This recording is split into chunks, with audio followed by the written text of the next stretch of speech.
қабылдағым келеді, алғым келеді, бірақ маған жолдасым сыйламайды. Жоқ, жалпы қарым-қатынаста сіз оған бір нәрсе беретін кезде, оның қалауын орындайтын кезде қалай бересіз? Менде сұрақ, әйеліме қандай сыйлық берсем де эмоция жоқ. Сәлеметсіз бе? Қыздар всегда деталь жақсы көреді, білесің бе? Кішкентай деталь қатты жақсы көреді ше. Қалай бересің көрейікші? Гүлді берші. Мысалы, ол кісі сіздің әйелің. Иә, болды ғой. Иә, онда тұрса әйел.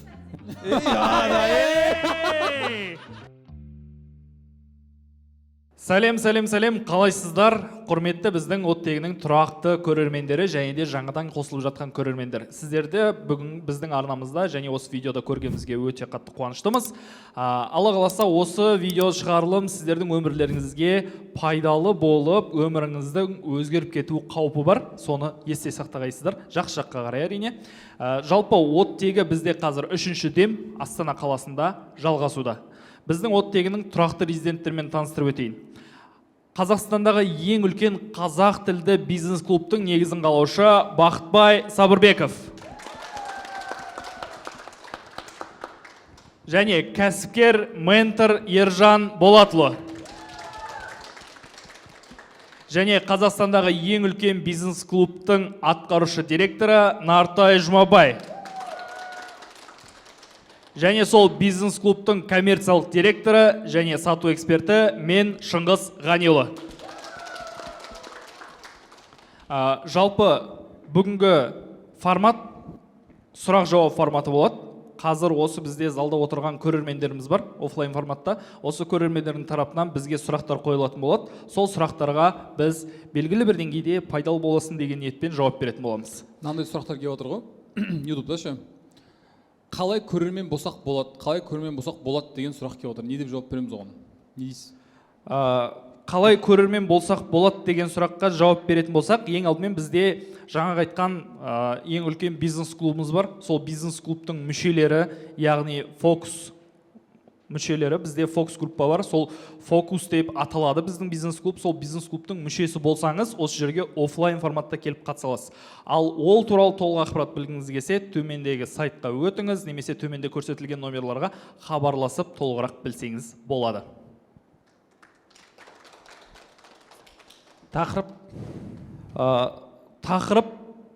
Негізгі тақырып қазір сұрақтар қойылатын болады мынандай форматта.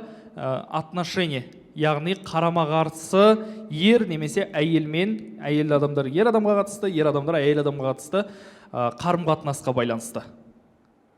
Сол қарым-қатынастағы проблемалар немесе соны шешуге байланысты сұрақтар деген секілді. Сұрақ көрерменге бізде 3-ші дем уже 3-ші выпускысы ғой. Бағанадан бері тақырып осы залмен бірге таңдап жатырмыз, алдыңғы 2 выпускында. Ең активный, горячий тема болып атқан осы отношение.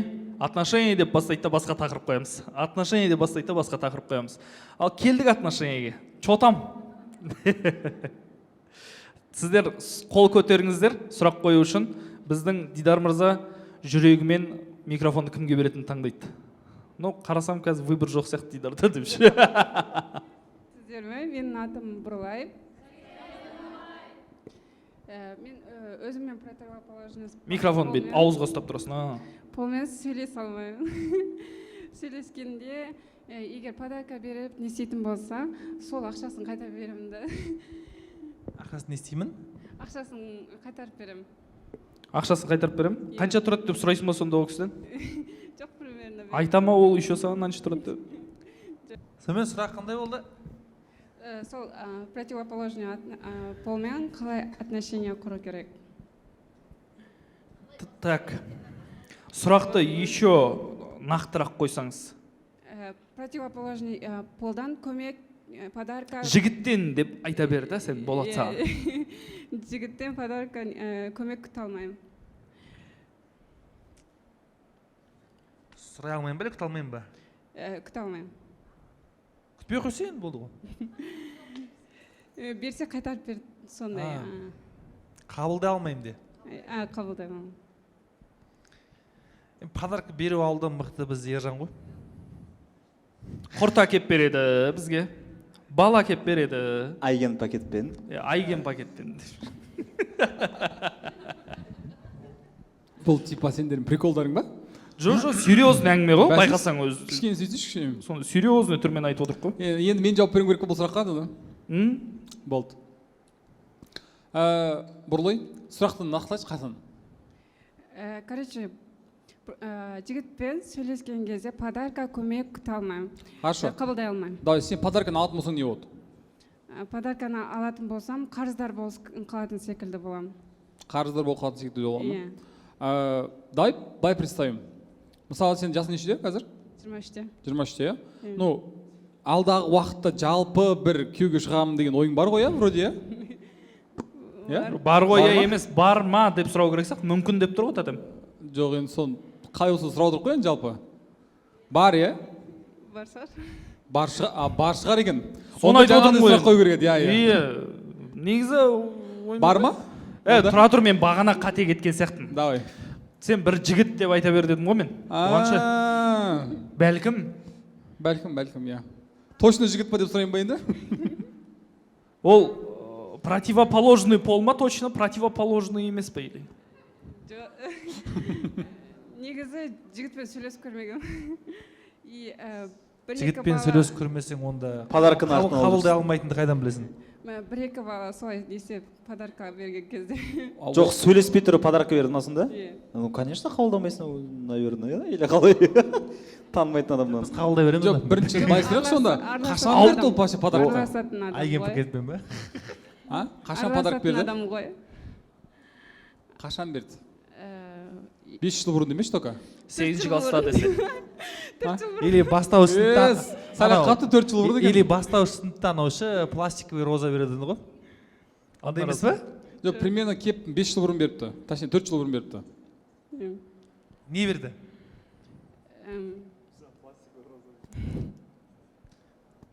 Білмеймін, бір пакет әкеп берген. Айкен ба? В общем, бүгін біз спикер емес көріп келіп отырмыз да. Соңы біз тәуіп емеспіз, ашық айтты. Примерно кеватыр өзі бәрі ғой. Ай, шошыттыңыз ғой, шошыттыңыз ана қыз не болды енді? Жүрегі жарылып айындық қалды ғой, ой. Оның шошығанына қарап мен шошып кеттім ғой. Кім шошытты? Ойбай, кәдімгідей. Не то что өзі орындық деді ғой астындағышы.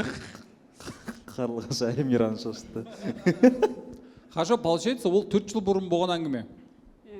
Қазір сол біреу беріп отыр ма? Жоқ, бермей тұрып уже ашып айтесің ғой. Ашып айтесің? Анан қара.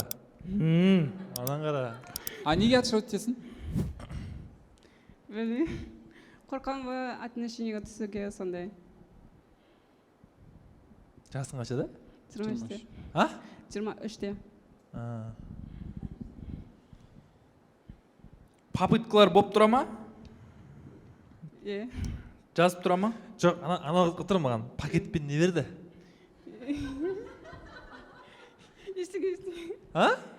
Ештеңе деп айта салайсыз. Жоқ, может, реально қабылдай алмайтын қайтарып беретін сыйлық шығар ішінде. Может, иә? Жоқ, Не енді айтшы? Жоқ, бұл жерде неге байланысты емес, құнсыздандыруға байланысты емес, просто сұрап отырмыз. Жай торттың қасынан әкеп берген бірдеңелері ғой. Торттың қасынан әкеп берген жай бірдеңелері ғой. Торт берді, короче, Иә. Торт бөлек, торт пакетте ма, бөлек па? Бірге ғой енді. Пакеттің ішінде торт? Тортты пакетке салып келіп берді ма? Пакетпен кішкентай ақ бірдеңелер берген. Не ол енді? Дұрыс, ол кезде сен туған күнің болып атты ма? Иә.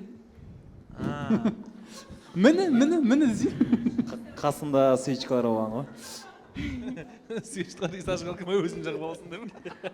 Мен туған күнім қыста ғой, ол жазда болған.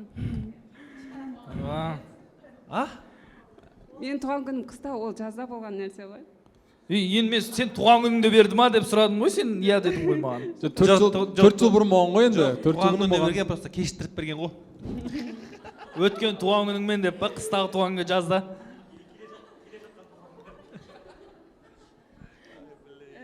Жоқ, подарканы қоя салайықшы. Қызық жер, сол подаркіде болып тұр ғой. Отношениеға қалай түссе болады? Отношение подаркіден басталып тұр ғой. Отношениеға қалай түссе болады дейді? Иә, жігіттермен қалай сөйлесем. Жігіттер жазып тұра ма? Иә. Жауап бересің. Иә. сөйтіп сөйлесесің, жауап беріп сөйлесесің. иә Сұрақ қояды, жауап бересің. иә Жауап бересің ба негізі? иә Не деп жауап бересің? сұрағына ғана жауап беремін да, и потом сұрағыңызды қойдыңыз ба, болдыңыз ба, и больше сөйлеспей ақ қояйық деймін.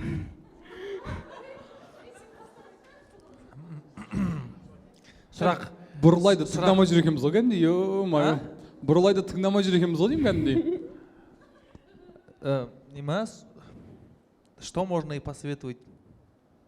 Сөйлеспей ақ қояйық та екен. Мен жаңа Чина сұрақ қойған кезде жауап бересің деген кезде бір үміт пайда болған еді. Одан кейінгі айтқан сөзінен кейін бар ешнәрсе демей қалдым уже. Сен басқаша жауап беріп көрмедің ба? Болында сөйлеспей ақ қояйық деп емес, болында келесі тақырыпқа көшейік деп бас көрмедің ба? Жоқ, ондай болады. Жоқ, мынандай нәрсе ғой. Жалғыздық кімге ғана жарасады? Аллаға ғана. Аха, сен соны біліп тұрып, үйленбеймін-ау деп жүрсің еще, иә? Тұрмысқа шықпаймын-ау деп, иә? Иә. Тұрмысқа шыққың келмей ма не? Иә. А? Шыққың келмей ма? Иә. Неге? Қорқыныш бар. Еркектерден қорқасың ба? Иә. Бүйтіп, сөйтіп жақта бүйтіп, мынау ше. Басы күліп бастаған нәрсе. А? Жоқ, нормально, алып шығып отырамын ойымнан ма? Солай ма? Иә, тащит етіп отырамын. Сен бірақ көңіліңе ма? Мақ. Нече? Давай, поехали. Чина, сен ескертпедің ғой. Мен ескертіп кетейін. Если что, осында именно сұрақ-жауап форматында сәл әзілдейтінім бар. Егер там сізге әзілдеп, прикол ұстап атсам сұрағыңызға, сіздің көңіліңізге тиіп кетіп жатса да ол нәрсе, ренжімей қабылдаңыздар, потому что ол мен міндетім. Әйтпесе мына жерде барлығымыз қазір өмірден түңіліп, мұңайып, быт болып отырасыздар. Чтобы атмосфераны бүйтіп смягчать етіп отыру үшін әзілдеймін. Көңілдеріңізге амаңыздар, қолдарыңызға ұстаңыздар. Шығып бара жатқанда тастап кетесіздер орнаға, иә? Все. Бұралай. Сөйле. Бұрылай ғой, иә? Иә. Бұралай. Бұрылай. Мен атам әпкемді Будулай деп еркелететін еді. Сонда кино бар екен ғой. Иә, Будулай деген бұйрабас адам туралы кино. Соны көрегет. Соны көріп келсе енді, сосын сөйлесейік. Не үшін қорқасың еркектерден? Пайдаланып кете ма, сосын... Пайдаланып кете ма? Иә, сосын... Сен өмірі жігітпен сөйлесіп жүргізбегенсің, қайдан білесің? Енді жігіттен бұрында басқа еркектер бар ғой, который туысқан, әке деген, Әке не болды? іні деп.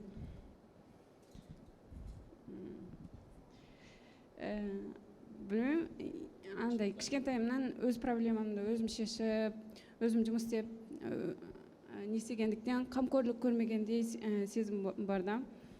И когда біреу даже бір көмек көрсетіп, шайыңды алып берейін, шоколад ала сал деген кезде де қабылдай алмаймын да. И қабылдаған кезде андай өзім ыңғайсыз болып, давай сейчас не будем уходить в детскую травму. Неше рет қабылдап көрдің хотя бы? Қабылдап көрмедім. Енді сен хотя бы бір 5-6 рет қабылдап көрмедің ба? Может, нормально өкітетін шығар. Бір жерден көрген шығар, бір жігіт бір әйелді келіп подарка беріп тұрып, сол подаркамен сабаған шығар. Өй деп ше, подарканы ұстап ше, тортты басына кигізіп ше, бүйтіп ше. Енді қазір сол қалай подарка алсам болады деп.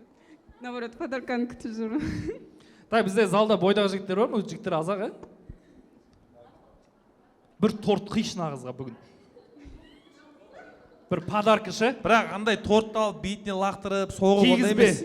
Бүйтіп нежный болу керек та. Болды, алып береміз. Сосын ақшасын сұраса айтпа қанша тұратын. Ақшасын айтпа, айтпесе ол қайтып сал жерді өзі Каспий ақшасын ше. Каспий нөміріңді айтпа. Атыңды айтпа, чаттан тауып алады. Примерно сал жүреді екен еше. Менің ойымша просто, мне кажется, просто нужно попробовать. Сыйлық алып көру керек 5-6 рет ше. Сосын енді басында непривычно болады, потом үйреніп кетесің ғой, нормально уже ұнай бастайды деген сияқты.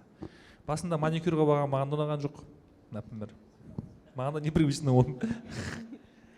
тағы бір сұрағым бар еді да. Тағы бір сұрақ қойсам бола ма? Давай сұрақ қоямын, блокнот бір қойып қойшы. Жазылып алған ба или? Иә. Жоқ сол. Короче, мен ортаға кіремін ғой. Ну, сол жерде шынайы бола алмаймын да. Адамдардан қорқу, андай ашыла алмаймын сол жерде. И бастау оңай, бірақ отказ алу оңай.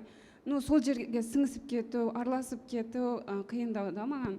И адамдардың ортасында көп адам болып қалса, солардың арасында сөйлегенде даусым уже дірілдеп бастайды. Жақтарым чик-чик деп ашылып жабу. Жақтары чик-чик-чик. Кеше нормально өттік қой қымысқа деп ше. Көп сөйлеп бастағанда сондай болып кетеді. Қазір қалай болып тұр? Қазір только Чик-чик деп тұр, сіздерге естіліп жатқан жоқ ол десей. Қазір только сіздерді ғана көріп тұрмын да, артымды көріп тұрған жоқпын. Артыңа бір қарап көрші де. Жоқ, артта көз жоқ қой просто десін. Өтті, молодец. Рахмет. Мен көрдім ғой самый главный. Бар ғой бір көз десең. Жақсы.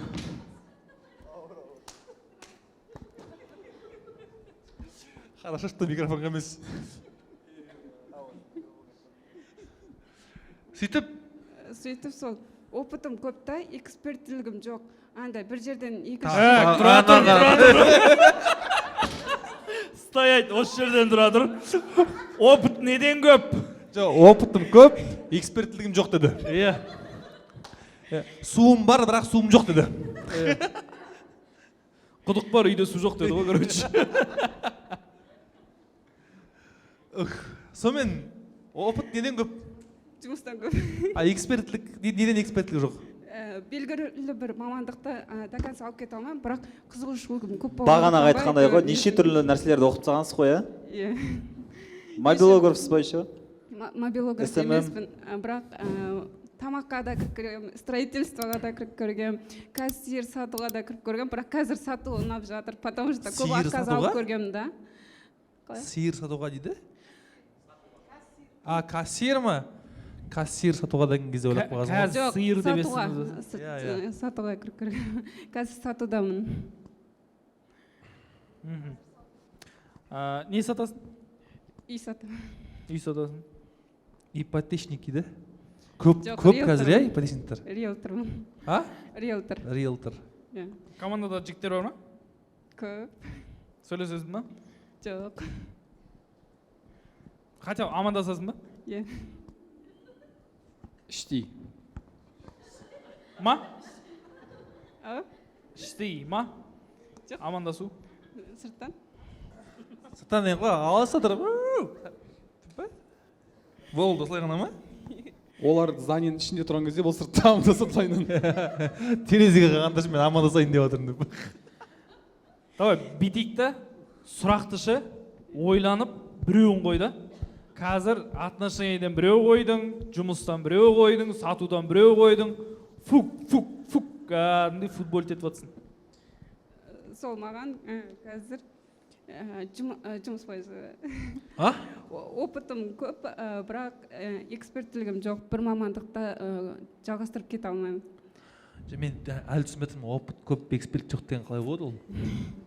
Әртүрлі мамандықтарды оқып тастағанда, әртүрлі жерде жұмыс істеген белгілі бір маманын... Опыт емес, скорее всего, жоқ. Белгілі бір саланың маманы емессіз ғой. Проблема сода болып тұр ғой қазір. Соның кесірінен отношение құрамай жатыр ма? Жігіттермен сырттай амандасады. Даже адамдармен сіңісіп кете алмаймын. Әсіресе қыздармен. Қыздармен? Так, у тебя проблемы в отношениях с мужчинами или с женщинами? Обоими. Это вопрос, большой вопрос, хороший. Кіммен екенін нақты ше? А с кем хотелось бы? Андай, женская солидарностьқа сеніп, еркекпен жүріп. Мамышки, не дейді? Солидарность деді әйтеуір. Женская солидарность, поддержка, а мужская опора. Айбол. Мына кісі несіндегі блокнотындағы инсайттарын оқытқан сияқты бізге ше? Жоқ. Сұрақ қой. давай соберемся Нұрлай, давай соберемся и шынымен бір сұрақ қояйықшы. иә бір сұрақ. сол короче опытты жалғастырып кету и сол жерден ақша қалай тапса болады? Хорошо, енді қарасай сен қазір сен сатуда істеп отырсың ғой. адамдармен Сатуда істеп отырсың ғой. сіңісіп кету керек. Иә, сатуда істеп отырсың ғой. Сатуды до конца жалғастыруға байланысты желание бар ма? Бар. Ол маған көмектесіп тұр ғой, то есть маған ұнап тұр ғой. Иә. Иә, давай пока осыны жалғастыра береміз. Иә. Ал адамдармен қарым-қатынас құру деген нәрсеге байланысты, анау хотя бы өзім сұрақ қояйын, ол маған сұрақ қойсын, ол сұрақ қойған кезде нормально жауап берейін, сосын бұл сұрақ қойып болдым ба, болды маған жазба деп емес. Ол тек қана жігіттерге байланысты емес, жалпы адамдар сөйтетін сияқтысың ғой. Давай келесі тақырыпқа көшейік деген сияқты, жаңа Бәкен айтқан сияқты. Сөйтіп көрейік хотя бы, хорошо қазір? Қиындатпай. Болған сияқты. Хорошо? Сол мәселе тек қана нужно попробовать. Иә. Дәмін татып көрсей, ұнап қалады жұмыс қадан білесің. Жігіттердің емес, сыйлықтардың. Торттың. Торттың дәмін. ана жақтан сен үшін бір жігітті тортқа грустетіп қойды ғой. Сол ортаға қалай кірісіп кетсем болады да, андай адамдар сразу шеттетіп несеп. Ешкім сені шеттетпейді, егер сен өзің просто барлық адам істеп бірінші барып сөйлессең. Адамдардың баған ержан айтып бақшы, мен ортаға барған кездегі мен сыртымдағы лабиринттардың бәрін бүйтіп бастаймын деп ше, мен ашыламын деген сияқты ғой. Өзім барынша барып сөйлесем деп. Өзің барып сөйлессеш, или просто барып айт, мен сенімен сөйлесуге ыңғайсызданып тұрмын, қорқып тұрмын, мен бірақ сөйлескім келіп тұр деп. Болды, осы бірінші қадам, ары қарай уже все әңгіме пайда болады да. Тусундун.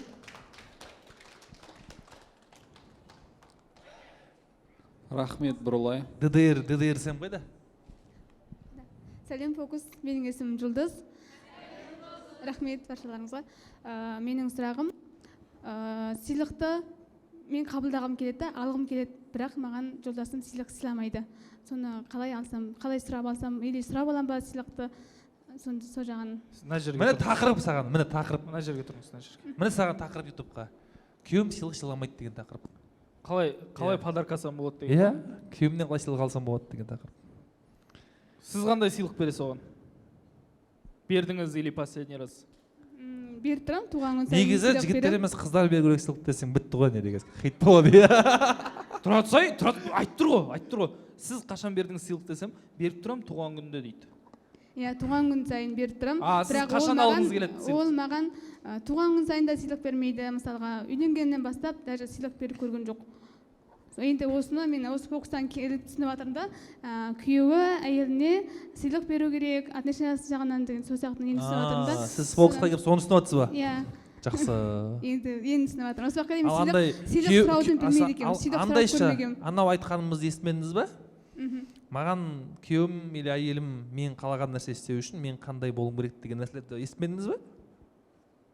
Естімедіңіз иә? Жоқ.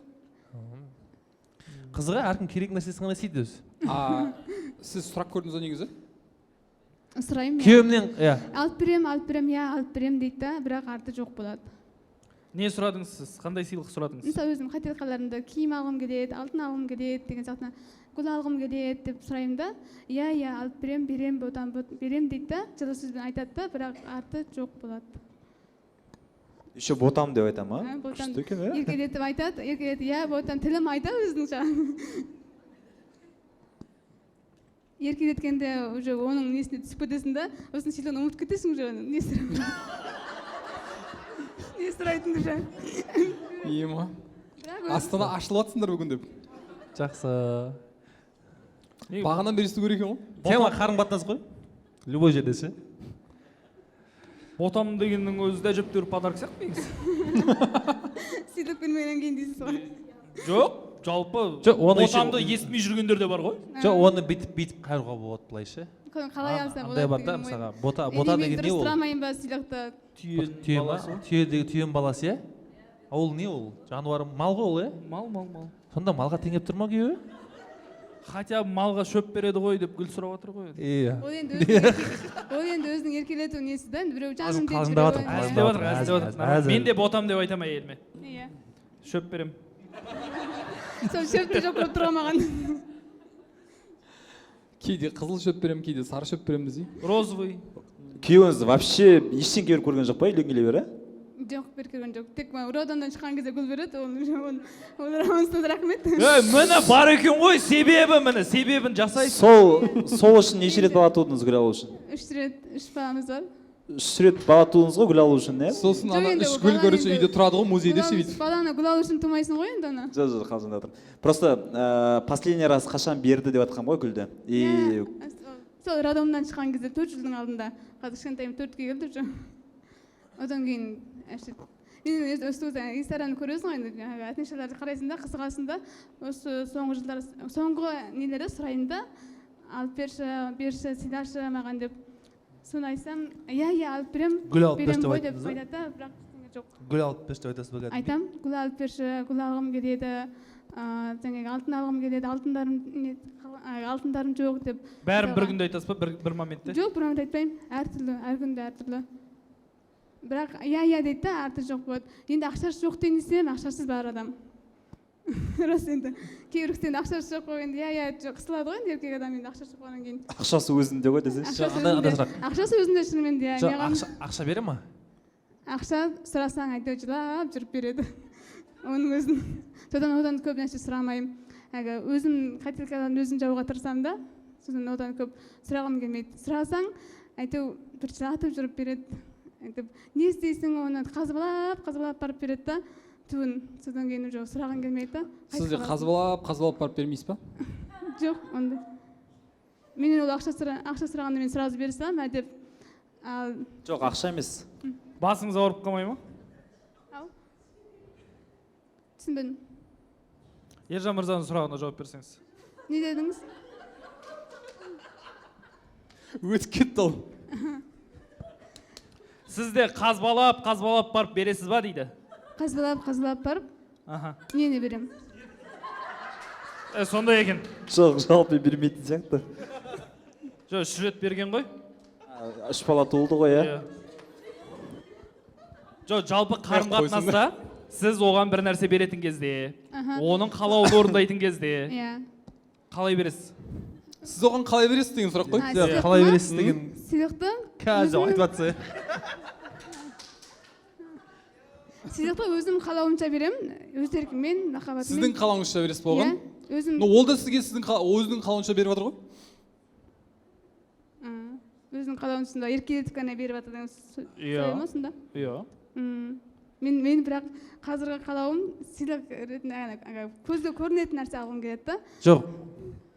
Жаңа айттым, мен өз қалауымша берем деп айттыңыз ғой? Иә. Оның қалауынша ол қалай алғысы келеді? Оның қалауынша ойланып көрмеппін шынымды айтсам.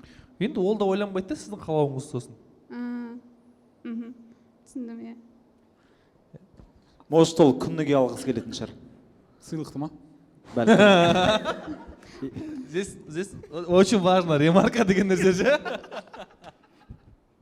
Нақтылық Сол сыйлық деп айтып тұр ғой енді. Ну, тоқетері, иә, если приколдың бәрін жинап айтатын болсақ. DJ беріп тұрыңыз десең. Ол жағынан беріп тұрам, оны сізде беріп тұрады екен.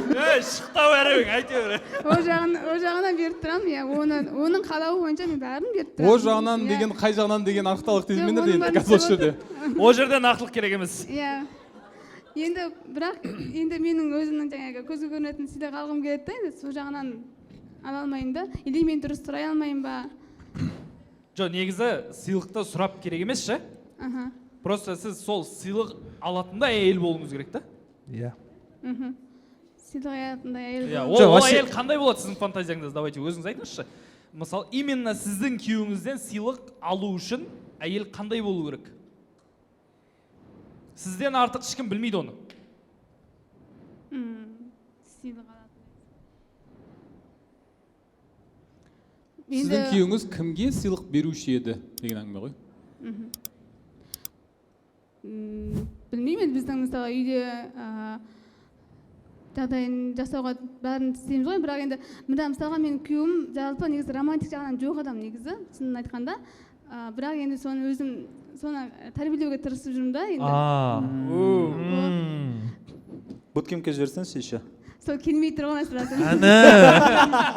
Соны келтіре алмай тұрған соны келтірсің. Сіз балаңыз бар ма? бар аха. Неше балаңыз 3 бар? балам бар. Төртеу. Үшеу ма? Иә. Төртеу ше? Төртеу сияқты. Үшеу. Төртеу екен Қой. ғой. Үшеу. Төртеу. Төрт балаңыз бар. Біреуін байқамай жүрсіз просто. Төртінші жолдасында айтырсыздар ғой. Тәрбиелеп жатырсыз ғой енді. Тұңғышыңыз.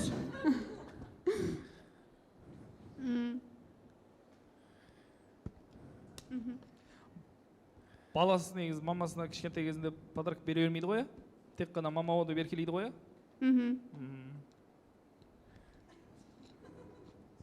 Сол. Жоқ, негізі Әр кетсе открыть жасап береді өз қолынан бейді. жоқ, по идее андай нәрсе бар да. Мысал ретінде, типа, сіз күйеуіңіз сізді именно сыйлық беру арқылы жақсы көргенін қалайсыз ғой? Иә. Солай ғой, Солай иә? болып тұр, иә, Махаббатын сол солай жеткізе деген Иә. қалау ғой. Иә, сол И қалау. негізі өте оңай нәрсе ғой, шешім өте оңай. Егер ол тура бизнестағындай. Клиент сен жақсы көргенін қаласаң, сен зерттейсің клиентті. Оған не ұнайды, не ұнамайды, құндылықтары қандай, арманы қандай, мақсаты қандай. Сол клиенттің қалауларын орындайтын продукт беруге тырысасың да. Орындайтын өнім беруге тырысасың. Сол қалауларына, оның құндылықтарына сай өнім берсең, клиент супер риза болады, и сені өте қатты жақсы көріп қалады. Не знаю, жаңағындай, компания ретінде, бренд ретінде қатты жақсы көріп қалады дағын, и постоянно ол саған жағымды іс-әрекеттер істеуге тырысады. Күйеумен қарым-қатынас или әйелмен қарым-қатынаста тура солай. Ол сенің қарым-қатынастағы клиентің ғой, условно говоря. И сенің жұмысын зерттеу. Оған не ұнайды, не ұнамайды. Ол қандай әйелдерге гүл беретін еді. Именно әйелде, еркек болатын болса, мынау еркекке қандай әйел ұнайды. Қандай әйелге ол гүл беретін еді.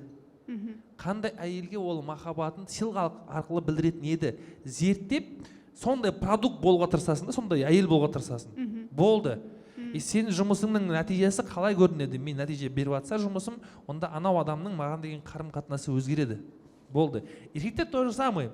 Еркектер әйелдерінен қалайды, чтобы она уважала, чтобы она подчинялась и так далее, да? То есть ол маған бойұсынсын, мені құрметтесін деп қалайды, и оны талап етпеу керек.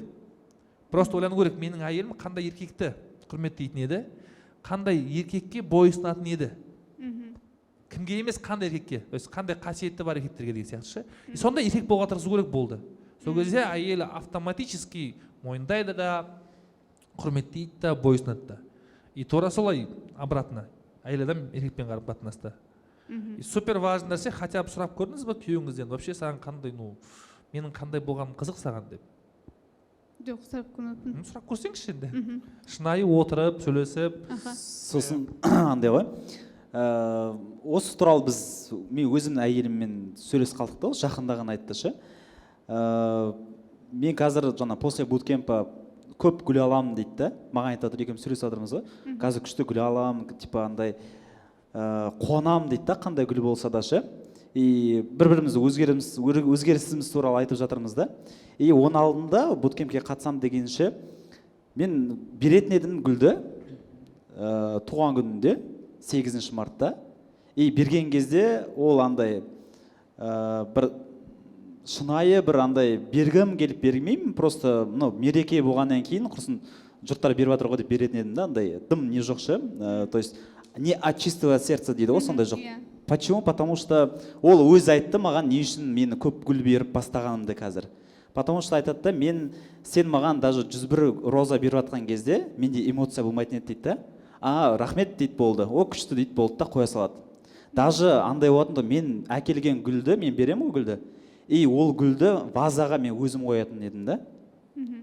Потому что ол сол кухняда жатады ше, қалақ-қалақ болды. Обратка жоқ. Иә, обратка жоқ. Вообще эмоция бермейтін еді маған.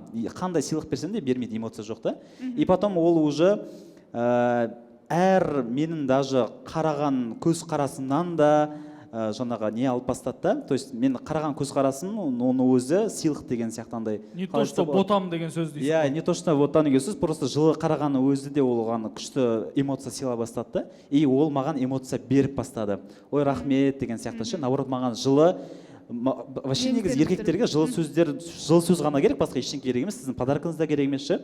Просто маған жылы сөз айтып бастады, и менің оған бергенім соншалықты бағалы екенін эмоция деңгейінде көрсете бастады. И менде желание бешеный қазір, мысалы оның сол эмоциясын қайта-қайта сезіне бергім келеді. Мен сол үшін жиі-жиі гүл жіберем, жиі-жиі жаңағы подарок алып берем деген сияқты, потому что ол балаша қуанады. Балаша қуанады, и ол қуанғаны андай өтірік қуану емес та, ол шынайы қуану ше.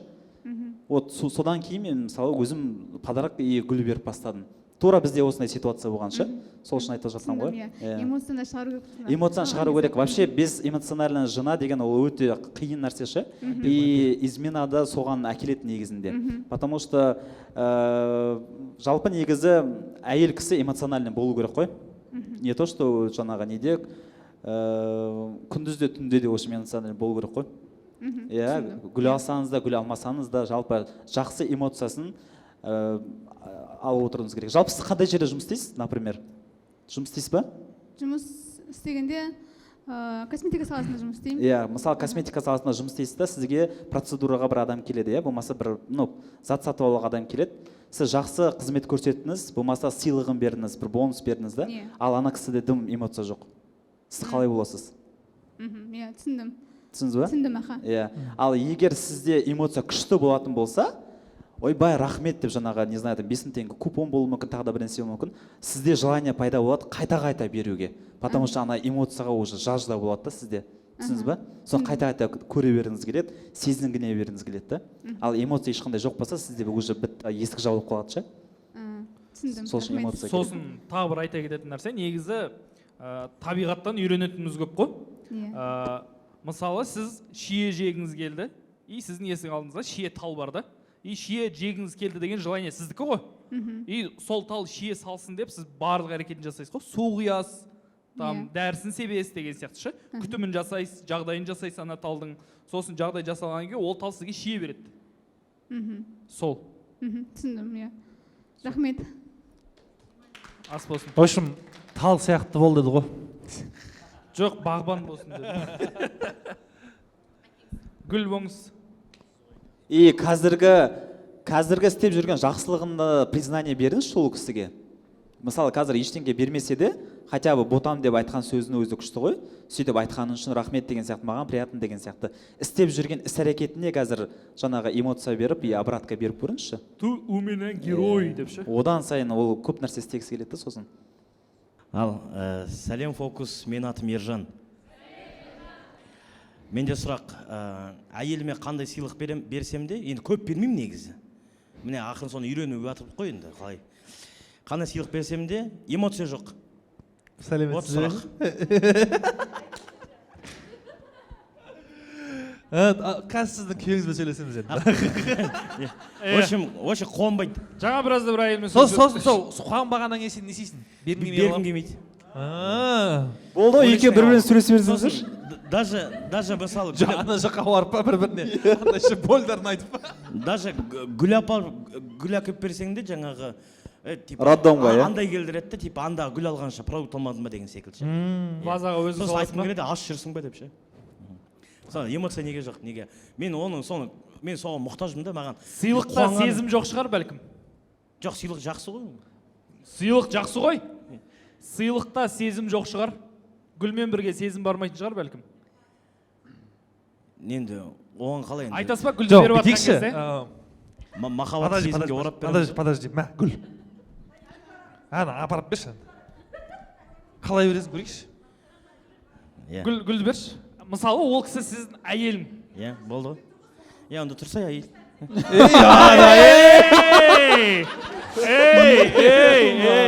Саған гүл әкеп тұрмын ғой, тұрса еді бұл, иә? Біле, деген жетіспей жатыр ғой. Сол үшін алғысы келмейді екен, қорқады деп олай, еще бурабайға кетіп қалды ғой деген. Жоқ, енді үйде жатып алған әйелге қалай гүл бересің? Бурабайды байқаңдар, столдың астына. Мен жұмыстан келіп тұрмын мысалы, міне. Міндет бұлардікі. Дын.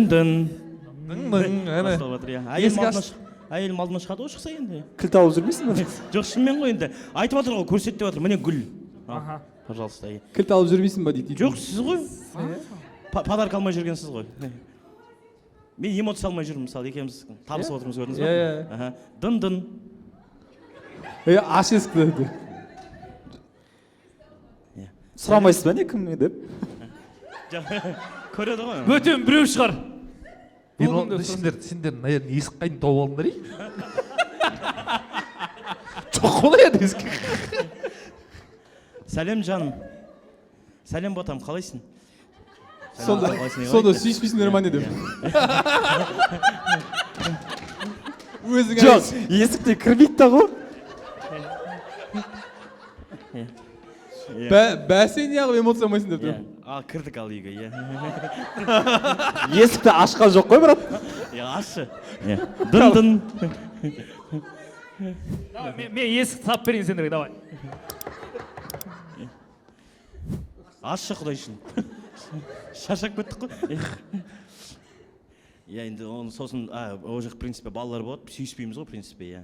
Балалардың көзінше, иә. В смысле? Сосын ақын, болды. иә, ақын. Даже представили, что уже сүйісіп қойдыңдар, құшақтасып қойдыңдар, короче. Бетінен сүйдік примерно, иә. Саған сыйлық. Иә. Сол жан, мен сені жақсы көрем. Иә. Балаларымның анасы. Ой, сен неғып тамада болып тұрсың да? Үйтіп бермейсің ғой. Қош. По-честно айтшы, гүлді үйтіп бермейсің ғой. Даже бүйтіп берсе де қазір ана болып тұр ғой, тамада болып тұр ғой әлі. Иә, образда тұр ғой. Қошемет ағайын десін. Ар жақта бала шағасы шапалақтап отыр. Жоқ, реалистично өмірде, шынымен де гүлді берген кезде қалай бересің? Жоқ, бұрылайға берсінші, бұрылайға. Ай, бұрылай. Давай, кеттік ал, бұрылай. Ол осы қызық болатын сияқты. Екінші әйелің.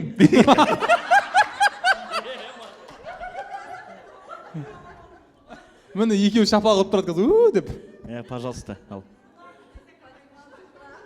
Бұрылай, алсай тұр.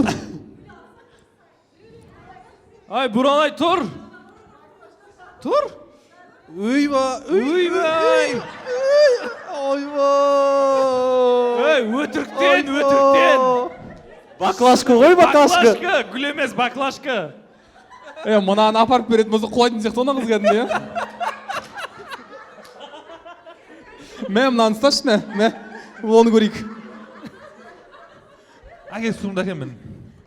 Қыздар шықемет. Ана 2 штук, 3 штук бол көріп қой. Хотя бы. Мә.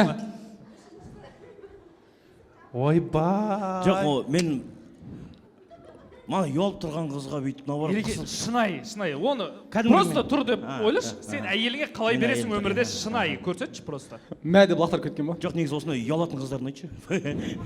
Қатты осындай болады. Ей, мен екінші әйелді ойнамайтын. Уж бастап кетті оны, ой? Иә. Бағанағына запросын жаппаудың амалы ғой, короче, дальше қарызға кіре беру ғой. Қалайсың бұдам? Міне саған сыйлық. Мына шыбық мен сабайн деп тұрған сияқты кетін. Ал! Қолы көтерілмедір. Ал! Өтіріктен ол біреудің байы.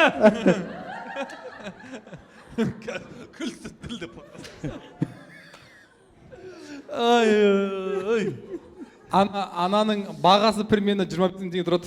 Каспийін айтайын ба деп. Ержан да Каспий өзінде емес дейді, әйеліне жібересің. Гүл үшін рахмет деп жетіп тұрса әйеліне. Сосын бүйтеді, рахмет дейді. Болды. Сонымен, сондай да өшім. Берілді. Енді сен бүйтіп тұрсың ғой, мә саған гүл деп. Саған сыйлық деп. Доставкамен гүл жіберіп көрдің ба? Вообще. Сөйтіп жіберіп көрші.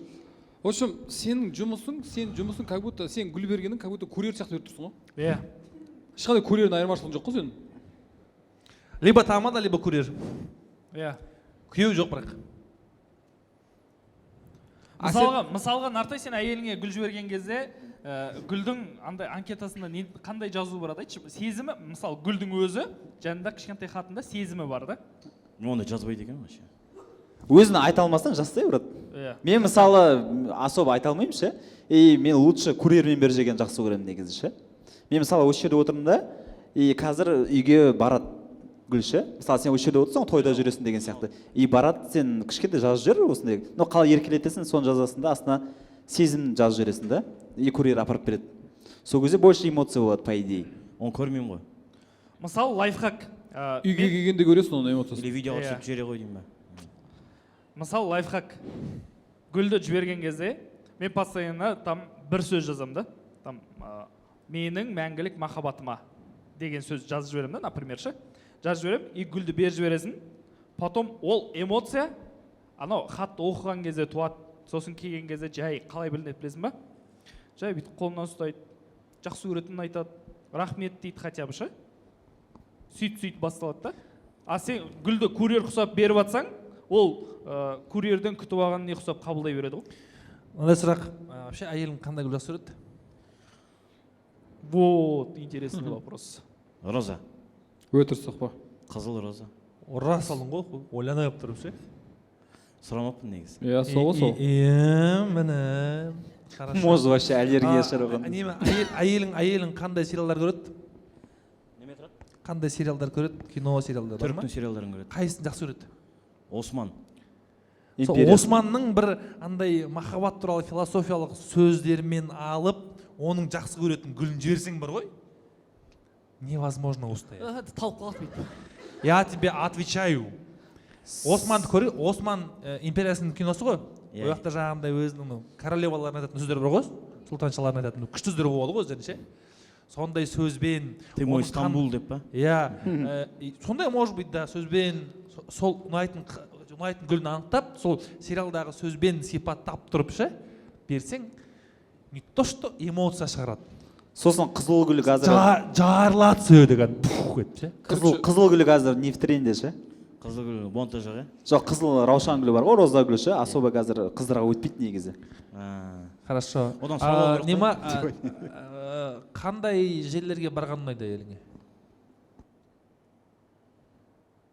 Астанаға десей. Бурабай гүлді орнына қойып қой. Мамышки, сен дым білмейсің ғой? Особо балалармен қыдырамыз болды. Жоқ, мен балалардың мамасына деген жоқпын. Сенің әйеліңе. Қайда барған ұнайды? Анан қара. Білмейді екенмін қайда баратынын. Енді андай да, короче, вот представь себе, вот так да. Допустим, менің қызым бар, условно говоря, и қызым қазақша сөйлеп жатыр да. Қазақша түсінеді, қазақша сөйлейді, тілі қазақ. Мен оған арабша айтамын бүткіл махаббатымды. Ол түсінбейді ме? Түсінбейді да, сен арабша махаббатын білдірсең, деп қағып тұрады бүйтіп ше. Арамызда әңгіме жоқ қой сонда, Конечно. Зерттесей, что она любит, как она любит, где любит, все, прям ше. И сол, например, мысал ретінде тағы лайфхак айтсам болмай қалады. Неге айта бер Сен сол лайфхакты қайтадан айтса кез, мына кісілер естіген жоқ қой оны. Жоқ, ол лайфхак керек емес шығар, может быть, ол кісі. Әйелі ғой же. Ол ана сындырамай жүрген қыздарға. Ол кетіп қалған жоқ. Ол кезде кетіп қалған ситуация еді ғой. Жоқ, ол қарамай жүрген қызды сындыруға. Айырмашылық жоқ сияқты менің ойымша. Қарамай жүрген қызды сындыруға арналған лайфхак екінші бөлімде. Короче, былай істейсің. Әйеліңді жекеге сен алып шығасың. Сосын чат GPT-ге жазасың. Менің әйелімнің көңіліне шығу үшін оның қалауларын толық білгім келеді. Сол әйеліммен қазір кездесуге барамын. Әйелімнің оған не ұнайтын, не ұнамайтын анықтауға арналған маған 30 сұрақ берші дейсің. 30 сұрақ береді ол. Сосын әйеліңе білдіртпейсің вообще, просто как будто там бір шай ішуге бардыңдар бір жерге ше. Сөйлесіп отырып, ақырын бүйтіп сұрай бересің ғой. Қандай гүл ұнайды? Ал сен гүлдерден негізі мысалы андай біреулер гүлді оформлениемен алған ұнайды біреулерге просто гүлдің өзін алған ұнайды, біреулерге вазамен алған ұнайды деген сияқты ше. Горшокта алған. Иә. Біреулерге вообще гүл ұнамайды. Иә, гүл ұнамайды. Назерке ұнамайды мысалы вообще, жек көреді ғой гүл бергенде. Қай Назерке? Құлжабай. Иә. Тек ана не горшокта болса болады деген сияқты. Жейтін нәрсе өстейді ол. Иә. То есть и андай типа жігіттердің қандай киім кигені ұнайды саған деген сияқты полный біліп аласың. ол түсінбей қалу керек қой сені зерттеп жатқанын ше. Это просто общение сияқты болу керек. Сен одновременно бәрін жазасың қағазға или диктофонға. бір жерге алып шыққан кезде, иә? Иә, оны үйде сұрасаң ашылмайды ол. балалар Сен андай бір жеке анау бір болады ғой, как бы ауылда баяғыда талдың көлеңкесінде қалып қаласың ғой, ешкісінше. Сондай жерлерде болу керек қой, ше, жеке өйтіп қиялдап айтып қоятын жерлер болды ғой бәрі ше. Вот сондай қиялдап айтып қоятындай состояние сезімдағын бүткіл сұрап аласың. Кемі 30 сұрақ одан аз болу керек.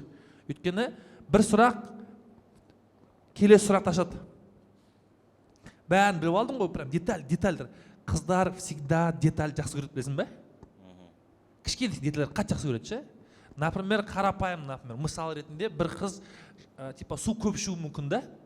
И сен онымен кездесуге барған кезде просто машинаңда или қолыңда су болса, оған ол гүл бергеннен қарағанда әлдеқайда күшті көп тұрады. Потому что сен байқап қойдың оның су көп ішетінін деген сияқты ғой.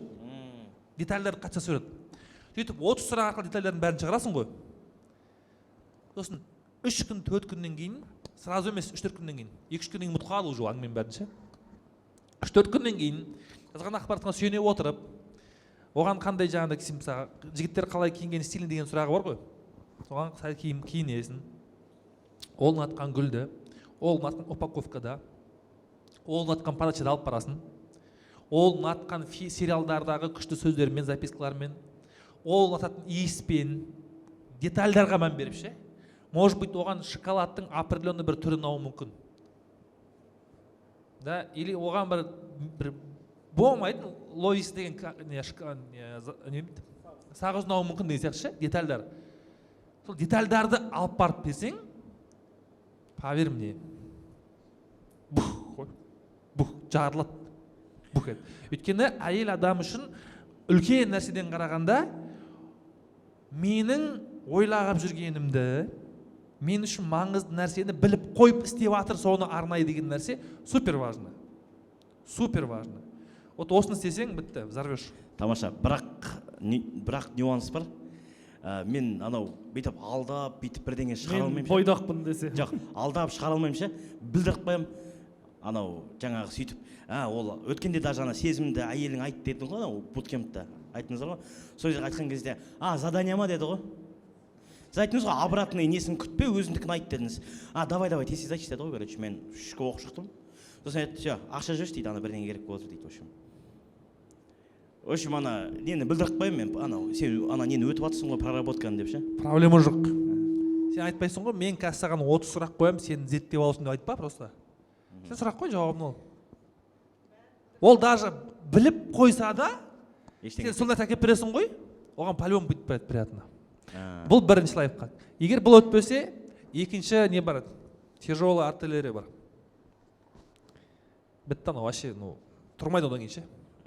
Жорстко құлап қалады. Оның жаңағындай сен ұсақ-түйек қалауларын бәрін біліп алдың ғой, иә? Сол қалаулардың барлығын 30 күнге шашып тастайсың. 30 күнге шашып тастайсың ғой.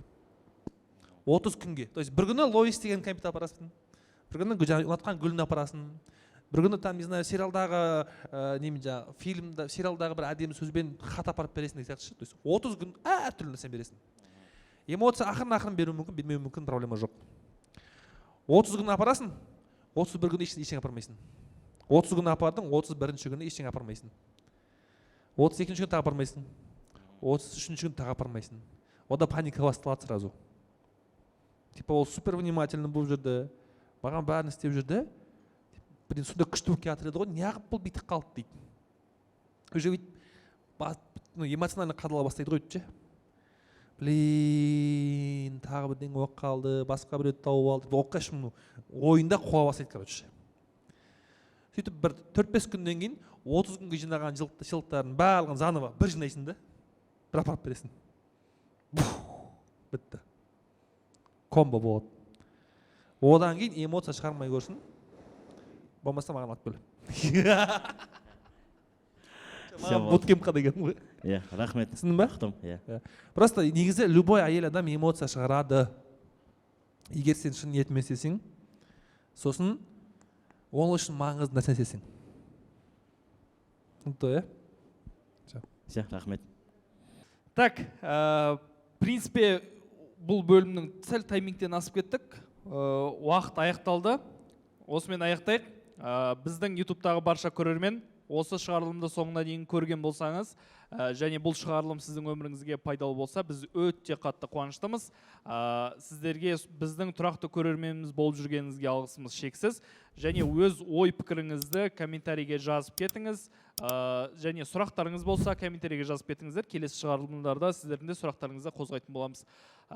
Біз сіздерді жақсы көреміз. Сіздер біз сүйетіндеріңізді білеміз. Всем пока.